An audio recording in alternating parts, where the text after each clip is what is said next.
नमस्कार,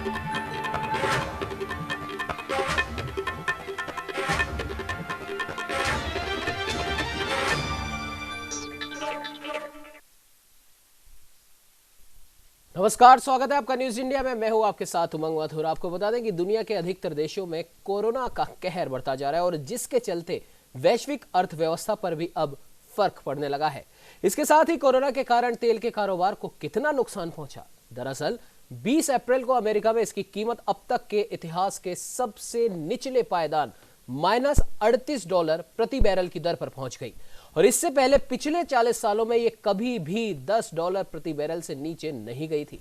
पिछले कुछ महीनों में कोरोना वायरस से हुए लॉकडाउन ने बाजार में तेल की मांग कम कर दी है, क्योंकि अरबों लोग यात्राएं नहीं कर रहे हैं। इसका असर किसी भी वित्तीय संकट, मंदी और युद्ध से ज्यादा हुआ है। अब अमेरिका के पास इतना तेल है कि उसके पास रखने की जगह नहीं। हो सकता है कि नेगेटिव में तेल की कीमत जाने की नौबत ना आए, लेकिन इंडस्ट्री के विशेषज्ञों का कहना है कि यह आने वाले दिनों में संकट इसका कम होता नहीं दिख रहा, क्योंकि ये हालात हफ्तों या फिर महीनों में नहीं ठीक होने जा रहे। तो वहीं नॉर्वे की एक बड़ी तेल कंपनी इक्वानोर ने अपने तिमाही लाभांश में 2/3 की कटौती भी की है।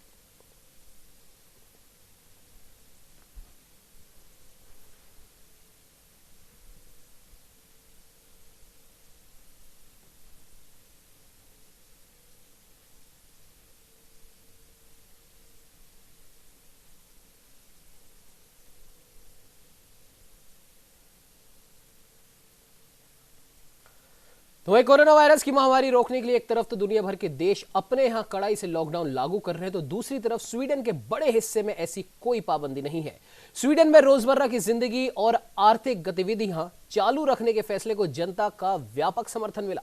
दरअसल इस फैसले की रूपरेखा स्वीडन के वैज्ञानिकों ने, आपको हम बता दें कि उन्होंने ही बनाई है और सरकार ने इसे अपना सपोर्ट दिया है। हालांकि इसके बावजूद देश के बहुत से विषाणु विशेषज्ञ सरकार के इस कदम से सहमत नहीं है। लेकिन आपको बता दें, स्वीडन की आबादी का एक बड़ा तबका अपनी मर्जी से सोशल डिस्टेंसिंग अपना रहा है और इसके साथ ही सार्वजनिक यातायात का इस्तेमाल करने वाले लोगों की संख्या काफी कम हो गई है। बड़ी तादाद में लोग अपने घरों से काम कर रहे हैं।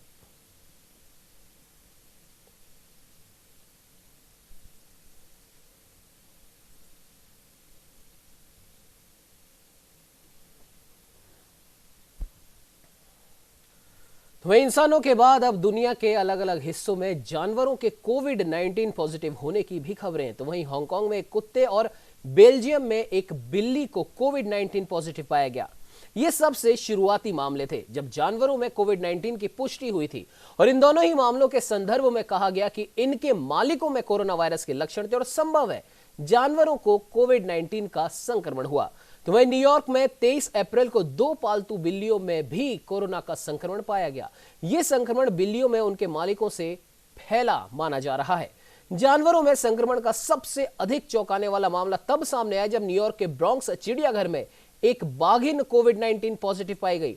अब उसी चिड़ियाघर में कुछ अन्य जानवरों के भी इसी प्रकार के मामले सामने आए हैं।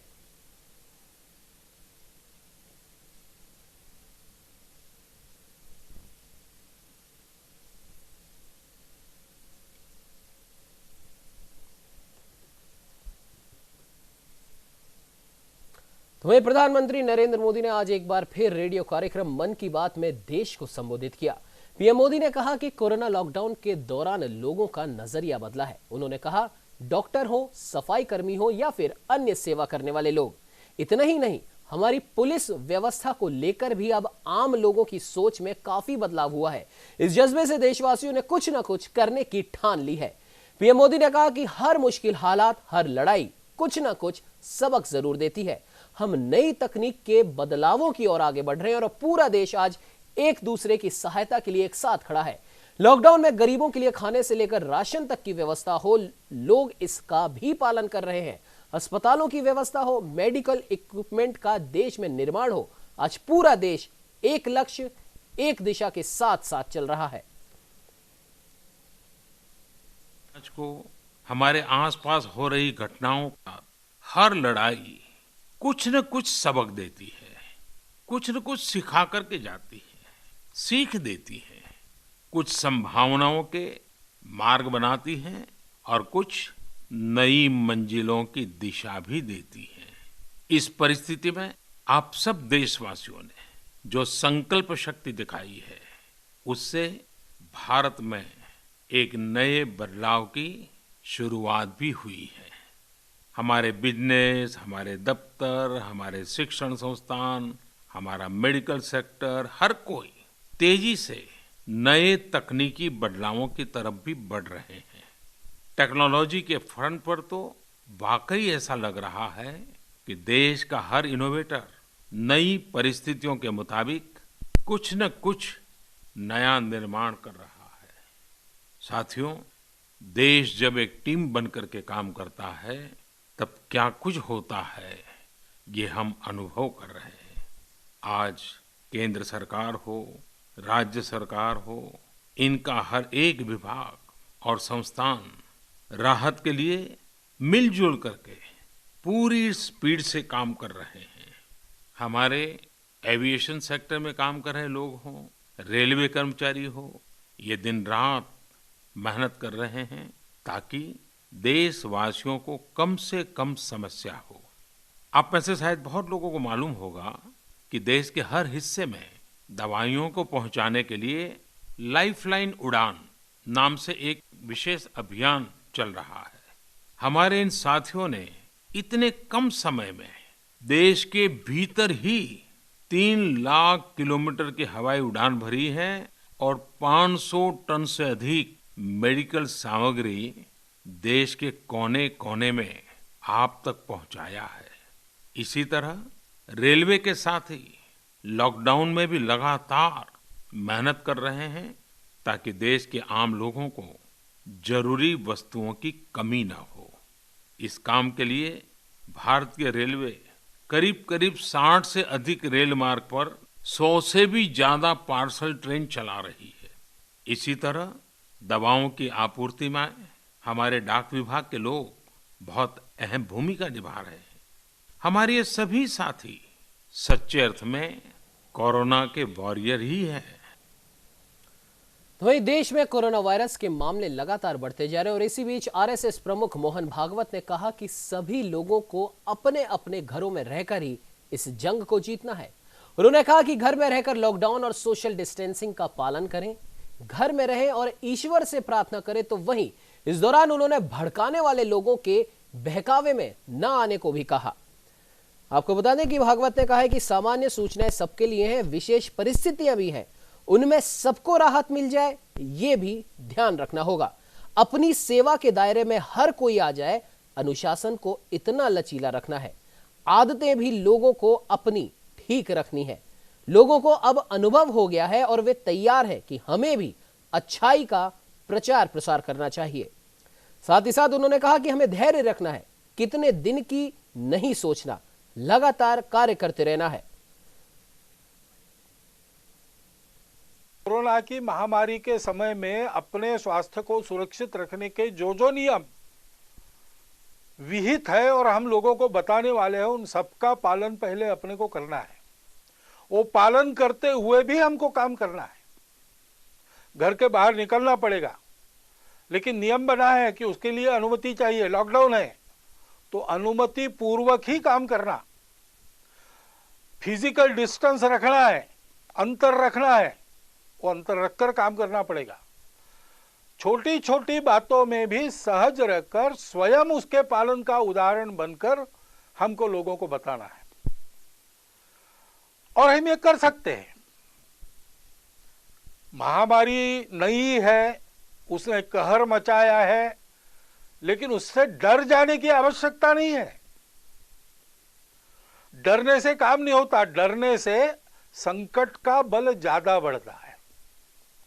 अपना संतुलन कायम रख के मन में भय का लवलेश न रखते हुए ठंडे दिमाग से कौन से उपाय करने हैं, कैसे करने पड़ेंगे, क्या क्या करना पड़ेगा, इसकी योजना बनाकर हम काम करते हैं तो वो काम यशस्वी होता है। आत्मविश्वास युक्त ऐसा अपना सुनियोजित प्रयास करना है, भय से रहित होकर। तो इस पर चर्चा करने के लिए हमारे साथ उत्तर प्रदेश से state head doctor Chandrasen Verma जुड़ चुके हैं। चंद्रसेन जी, मोहन भागवत जी ने कई ऐसी बातें कही जो हमें सीखनी चाहिए और हमें अपने जीवन में उतारनी चाहिए इस लॉकडाउन के दौरान, और ना सिर्फ इस लॉकडाउन के दौरान बल्कि लॉकडाउन के बाद भी, क्योंकि वैज्ञानिकों का, चिकित्सकों का कहना है कि ये बीमारी का असर इतनी जल्दी नहीं जाएगा।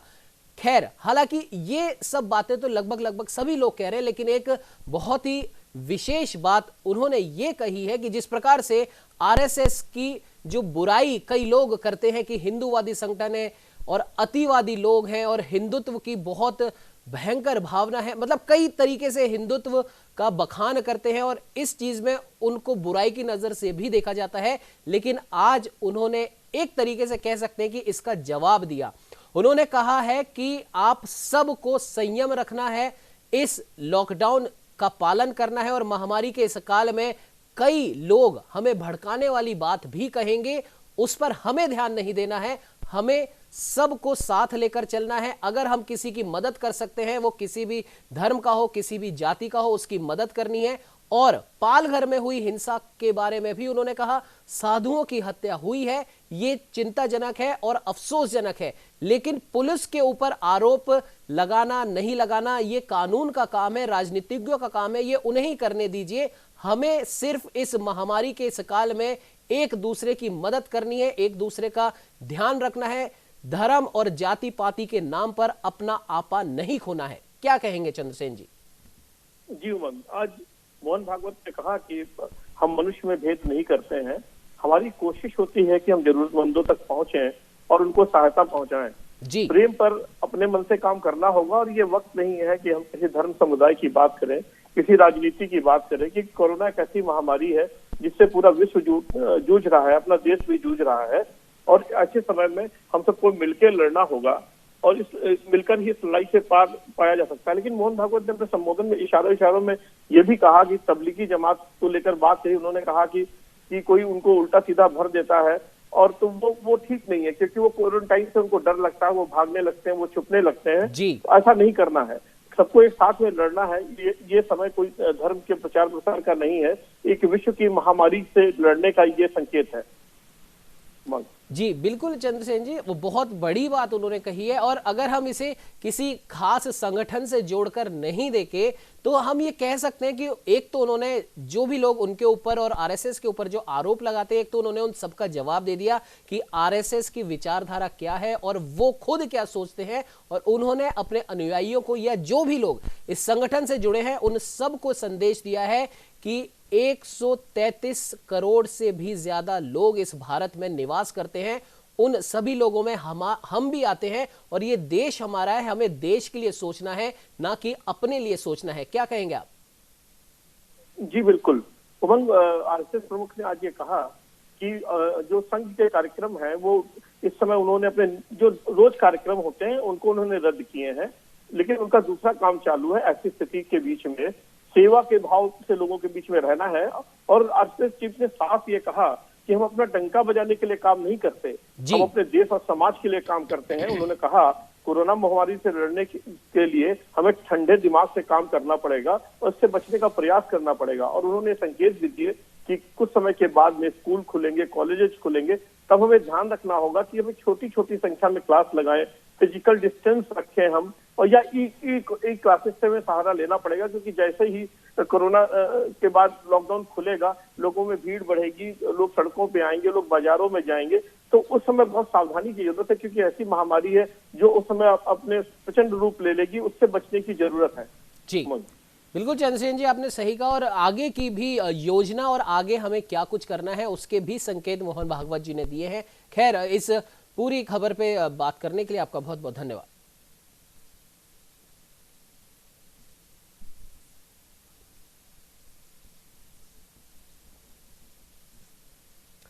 तो वहीं लखनऊ में अपर मुख्य सचिव गृह अवनीश अवस्थी ने प्रेस वार्ता की, जहां उन्होंने कहा कि मुख्यमंत्री योगी आदित्यनाथ ने अपनी टीम 11 के साथ आज महत्वपूर्ण बैठक की। मुख्यमंत्री ने अधिकारियों की बैठक कर कहा कि 30 जून तक कहीं पर भी सार्वजनिक कार्यक्रम करने की इजाजत नहीं दी जाए। मुख्यमंत्री ने कोविड-19 से निपटने के लिए गठित टीम 11 के साथ हुई दैनिक बैठक में कहा कि पूल टेस्ट के माध्यम से अधिक लोगों की जांच करके कोरोना वायरस महामारी पर प्रभावी नियंत्रण किया जा सकता है, इसीलिए पूल टेस्टिंग को बढ़ावा दिया जाए। मुख्यमंत्री ने अधिकारियों को निर्देश दिए कि कोरोना वायरस के उपचार में लगे डॉक्टर, नर्स, पैरामेडिकल और अन्य स्टाफ की टीम को हर हाल में मेडिकल इन्फेक्शन से बचाया जाए। कोरोना से जंग में मेडिकल टीम को सुरक्षित रखना अति आवश्यक है। महामारी के प्रसार को रोकने के लिए लागू लॉकडाउन का अनुपालन सुनिश्चित करने के निर्देश देते हुए मुख्यमंत्री योगी ने कहा कि 30 जून तक कोई भी सार्वजनिक कार्यक्रम ना किया जाए और ना ही इसकी अनुमति दी जाए। उन्होंने सोशल मीडिया की भी सतत निगरानी के निर्देश भी दिए।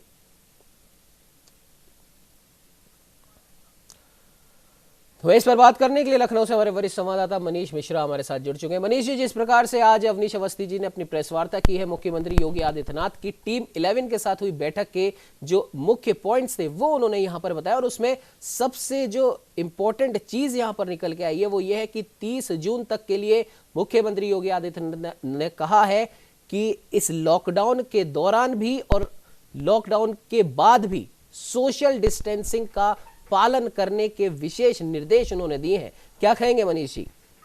बिल्कुल, आपने सही कहा और आज जानकारी भी उन्होंने दी टीम 11 के साथ जो बैठक हुई। साथ ही में जो आपने कहा कि 30 जून तक पूरी तरह से सोशल गैदरिंग को रोकना है, बड़े फंक्शंस नहीं होने चाहिए और कहीं न कहीं जो कल मुख्यमंत्रियों के साथ प्रधानमंत्री की वीसी होनी है उसके संदर्भ में भी बैठक में चर्चा हुई। हालांकि उसकी जानकारी बहुत ज्यादा अवनीश अवस्थी ने नहीं दी। उन्होंने औद्योगिक इकाइयों में काम शुरू होने से लेके जो भी बाकी चीजें हैं, नोडल अधिकारियों की रिपोर्ट पे भी काम शुरू किया जाए, ये सारी बातें कही गई, मुख्यमंत्री के सामने रखा भी गया। चूंकि दूसरा दिन है, सभी जो 18 जिलों में नोडल अधिकारी हो पहुंच चुके हैं, वहां वो खुद जाके सारे कार्यों का जायजा ले रहे हैं कि कोरोना संक्रमित मरीजों का इलाज कैसे हो रहा है, क्वारंटाइन सेंटर जा रहे हैं, शेल्टर होम जा रहे हैं और अनाज का जो राशन का वितरण है वहां जा रहे हैं। तो ये सारी चीजें एक तरह से चल रही हैं अपने गति में। दूसरा जो लेकिन मरीजों की संख्या बढ़ रही है, लेकिन कुल मिला के यही है कि अभी 3rd स्टेज में उत्तर प्रदेश नहीं आया है और न ही लोकल स्प्रेड जैसी कोई स्थिति है, लेकिन संख्या कोरोना की बढ़ती ही जा रही है। इसमें आगरा की स्थिति थोड़ी काफी खराब है और कल आपको बता दें कि नवीन जैन जो आगरा के मेयर हैं उन्होंने पत्र भी लिखा है मुख्यमंत्री को और उसमें साफ मांग की है कि वहां का जो जिला प्रशासन है, स्थानीय प्रशासन है, वो उस तरह से काम नहीं कर पा रहा है। जो सामान्य मरीज हैं वो भी अपना इलाज नहीं करा पा रहे हैं, केवल फोटो सेशन करने के लिए अधिकारी निकलते हैं, लोगों को सही तरीके से राशन वितरण नहीं हो पा रहा है, डोर टू डोर डिलीवरी नहीं हो पा रही। तो सारी बातें आई हैं, इसमें भी आज उस पर भी चर्चा हुई है। तो कहीं न कहीं ये मुख्यमंत्री के संज्ञान में आया है और कुल मिला के नोडल अधिकारियों की नियुक्ति का उद्देश्य यही है कि उन सभी 15 जिलों में जहां हॉटस्पॉट्स हैं, जहां 20 से अधिक कोरोना के केस पाए गए हैं, वहां पे स्थिति को बेहतर किया जा सके। जी बिल्कुल मनीष जी, इस खबर पे तमाम जानकारी देने के लिए आपका बहुत बहुत धन्यवाद।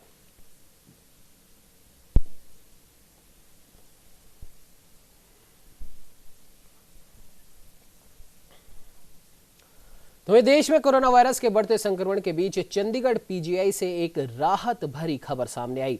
चंडीगढ़ पीजीआई में कोरोना से संक्रमित 6 मरीजों पर कुष्ठ रोग की दवा माइकोबैक्टीरियम W वैक्सीन का ट्रायल किया गया। इसके बाद सभी मरीजों की सेहत में सुधार भी देखा गया और राहत की बात यह है, इनमें कोई भी साइड इफेक्ट देखने को नहीं मिले। हालांकि चंडीगढ़ पीजीआई के सीनियर डॉक्टर ने कहा कि यह फिलहाल शुरुआत है, इसलिए कुछ भी कहना अभी जल्दबाजी होगी। आपको बता दें कि केंद्र सरकार ने देश के 3 इंस्टीट्यूट को MW वैक्सीन के ट्रायल के लिए चुना था, जिसमें चंडीगढ़ पीजीआई भी एक है। फिलहाल चंडीगढ़ पीजीआई ने ट्रायल किया तो रिजल्ट अच्छे आए हैं। अभी कई और मरीजों पर भी ट्रायल किया जाएगा, उसके बाद ही पीजीआई इसको लेकर अपनी फाइल केंद्र को सौंपेगा।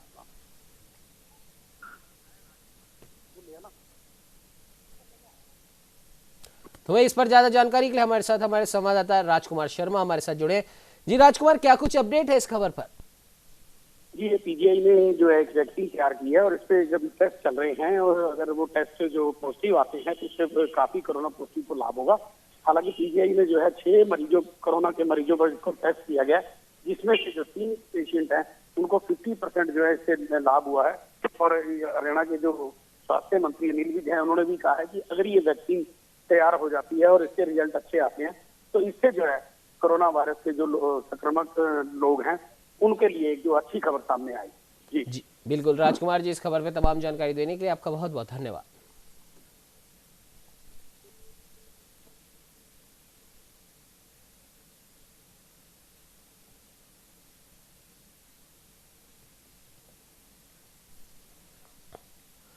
तो वहीं दिल्ली के मुख्यमंत्री अरविंद केजरीवाल ने कहा कि राष्ट्रीय राजधानी में भी दुकानें खोली जाएंगी, हालांकि इस दौरान मार्केट या मॉल नहीं खोले जाएंगे। उन्होंने कहा कि 3 मई तक लॉकडाउन में किसी भी प्रकार की कोई ढील नहीं दी जाएगी। मुख्यमंत्री ने लोगों से प्लाज्मा डोनेट करने की भी अपील की। दिल्ली के मुख्यमंत्री ने रविवार को एक डिजिटल प्रेस वार्ता में कहा कि परसों रात को केंद्र सरकार ने कुछ दुकानों को खोलने का फैसला किया। हम केंद्र सरकार के उस आदेश को दिल्ली में भी लागू कर रहे हैं। जो जरूरी सेवाओं की दुकानें थी, मसलन दवाई की दुकान, किराने की दुकान, फल सब्जी की दुकान वगैरह, वो ऐसे ही चलती रहेंगी। आपको बता दें कि केंद्रीय गृह मंत्रालय के आदेश के मुताबिक लॉकडाउन के दौरान सिर्फ उन्हीं दुकानों को खोलने की इजाजत है जहां जरूरी सामान मिलते हैं। सेवा मुहैया कराने वाली दुकानें, मसलन सैलून, पार्लर और शराब की दुकानें बंद रहेंगी।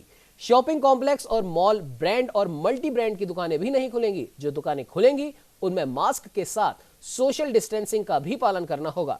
मुख्यमंत्री केजरीवाल ने कहा कि इसके अलावा कोई भी मार्केट नहीं खुलेगा, मॉल नहीं खुलेगा। सिर्फ रिहायशी इलाकों में जो दुकानें हैं, स्टैंड अलोन जो दुकानें हैं, गली मोहल्लों की दुकानें हैं, उन्हें ही खोलने की इजाजत केंद्र सरकार ने दी है।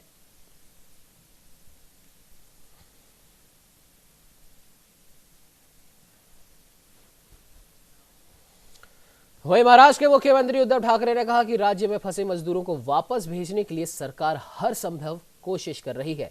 उन्होंने प्रेस वार्ता में कहा कि एक बात तो तय है कि ट्रेनें तो नहीं चलेंगी, लेकिन मजदूरों को उनके घर भेजने के लिए सरकार लगातार कोशिश कर रही है और इस बाबत दूसरे राज्यों से बात भी की जा रही है। उद्धव ने कहा कि ट्रेन खुली तो भीड़ होगी और अगर भीड़ हुई तो संक्रमण बढ़ने का और भी अंदेशा रहेगा और इसी वजह से लॉकडाउन को अभी और बढ़ाना पड़ेगा। मुख्यमंत्री ठाकरे ने कहा कि कोटा में फंसे राज्य के छात्रों को भी सरकार वापस लाने के प्रयास कर रही है। उन्होंने कहा कि इस बात की किसी को कोई आशंका नहीं थी। साथ ही साथ वे हिंदू, मुस्लिम, क्रिश्चियन सभी धर्मों के लोगों को धन्यवाद देना चाहते हैं।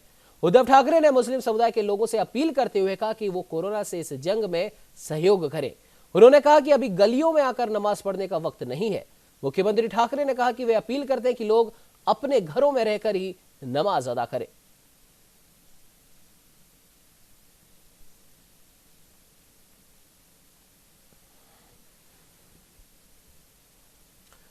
वहीं पश्चिम बंगाल के स्वास्थ्य विभाग के एडिशनल डायरेक्टर आपको बता दें कि कोरोना से मौत जिनकी हो गई है, कोलकाता के एक निजी अस्पताल में उनका इलाज चल रहा था। डॉक्टर बिप्लब कांति दास गुप्ता कोरोना से संक्रमित होने के बाद कुछ दिन पहले ही अस्पताल में भर्ती हुए थे और कल रात उनकी तबीयत ज्यादा बिगड़ गई।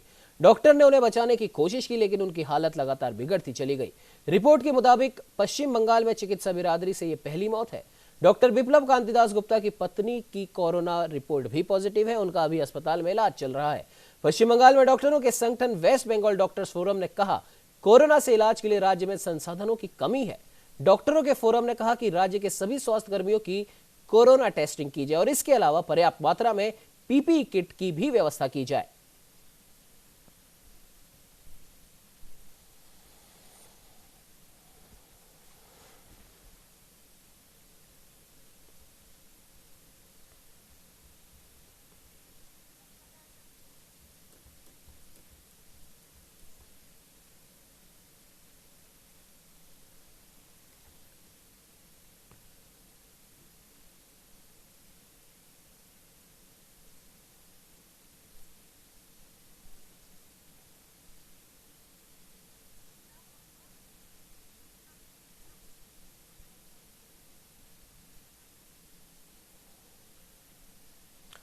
वहीं बिहार में छपरा के पास रविवार को एक बड़ी घटना सामने आई। छपरा से सटे विशुनपुरा में रविवार सुबह बारिश के दौरान आकाशीय बिजली गिरने से 6 लोगों की मौत हो गई, जबकि उसकी चपेट में आए 2 लोग गंभीर रूप से घायल हो गए। घायलों का इलाज छपरा के सदर अस्पताल में चल रहा है और प्राप्त जानकारी के मुताबिक कुछ लोग दियारा इलाके में खेत में गए थे। वहां अचानक आंधी के साथ बारिश शुरू हो गई। लोग खुद को बचाने के लिए पास ही में एक झोपड़ी में चले गए और अचानक बगल में आकाशीय बिजली गिरी, जिसकी चपेट में ये सभी लोग आ गए। मौके पर ही कुछ लोगों की मौत हो गई, जबकि जख्मी लोगों को फौरन छपरा के सदर अस्पताल में दाखिल कराया गया।